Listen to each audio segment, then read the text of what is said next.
On regarde maintenant le cadre A. Alors tu vois que dans ce cadre, il y a 3 parties, à gauche, au milieu et à droite. Et dans chacune des parties, il y a une soustraction différente.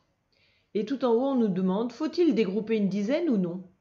On pourrait dire, faut-il casser une dizaine ou non? Ou bien, faut-il ouvrir une boîte ou non?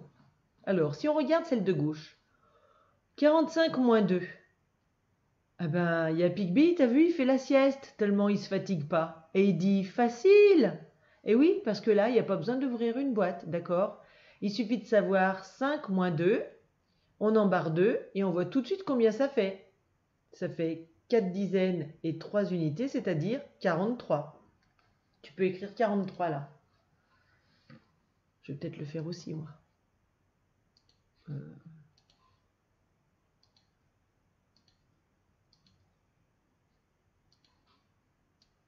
Hop. Bon, il n'est pas beau mon 3. Ensuite, on va voir 45 moins 5. Alors là, Pigby, regarde, il se croise les bras, pouf, et il dit, c'est encore facile. Bah oui, parce que là, on n'ouvre toujours pas de boîte, puisqu'on a 5 unités isolées, on en enlève 5, donc il nous reste 4 boîtes, et 4 boîtes, c'est 40. Donc on voit que ces deux façons-là sont très faciles. Et maintenant, regardons celle-ci. On fait 45 moins 8. Alors là, d'abord, il dit pas que c'est facile, t'as vu? Il dit, j'ai d'abord retiré 5, c'est-à-dire que quand il enlève 8, il enlève d'abord les 5 qui sont là, et ensuite, il a dû enlever encore 3. Et pour enlever 3, il a ouvert cette boîte.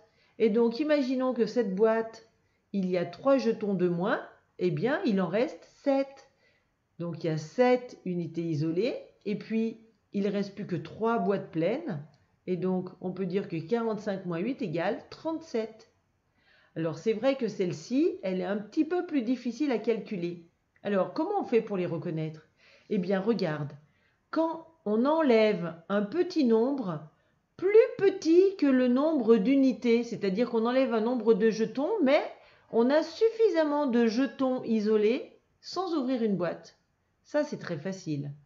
Quand le nombre qu'on enlève est exactement égal au nombre d'unités isolées, c'est-à-dire qu'on va enlever des jetons isolés, tous, mais encore sans ouvrir une boîte. Ça, c'est super facile. Et puis, là, c'est un petit peu plus compliqué, mais bon, ça se fait quand même. Hein. Tu vois, Pigby, il y arrive parfaitement bien. Eh bien là, on va enlever plus de jetons que ce qu'il y a ici comme jetons isolés. C'est-à-dire qu'on enlève 8 alors qu'on a 5 unités isolées. Tu vois, 8, c'est plus grand que 5. Et donc, on est obligé d'ouvrir une boîte. Parce que dans cette boîte, on va prendre encore 3 jetons, puisque 8, c'est 5 et encore 3. Et donc, ensuite, il faut voir combien il reste de jetons dans la boîte qui est ouverte. Et c'est comme ça qu'on a trouvé qu'il en restait 7. Et que comme on a ouvert une boîte, il y a une boîte en moins. Donc on n'a pas 4 boîtes, mais 3 boîtes. Alors maintenant, on va regarder le cadre B.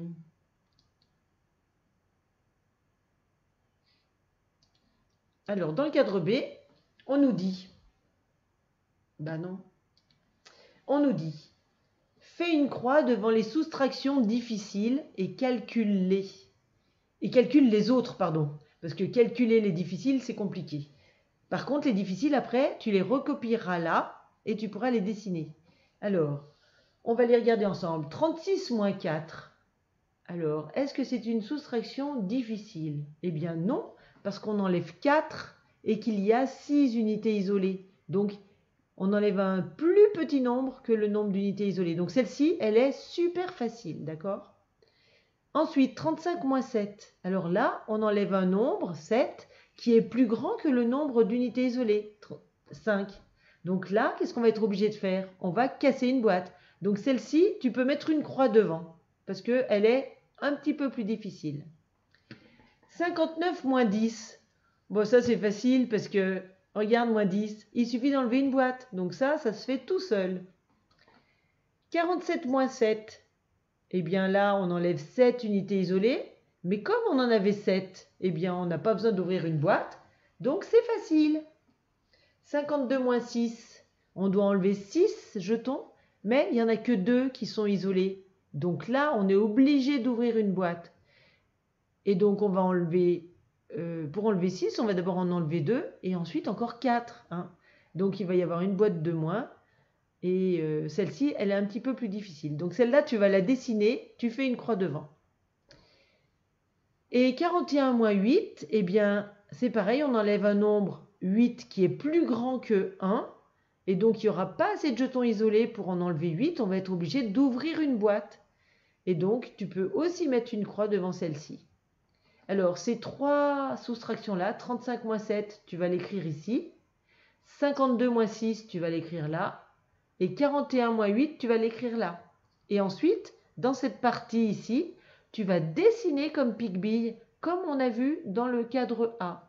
Donc ici, tu vas dessiner 35 jetons, 3 boîtes et 5 jetons isolés.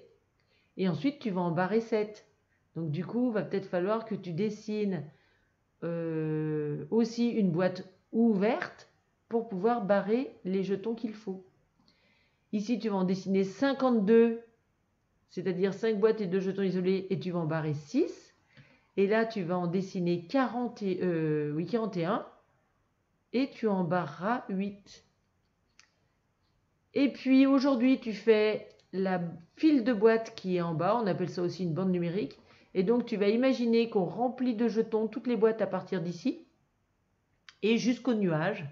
Donc attention, il ne faut pas compter les cases, il faut juste voir combien il y a de boîtes pleines avant et combien il y a de jetons isolés jusqu'au nuage, d'accord? Donc tu remplis bien tous les nuages, là tu vas être super content. Allez, je te laisse travailler et je te dis à tout à l'heure pour la correction.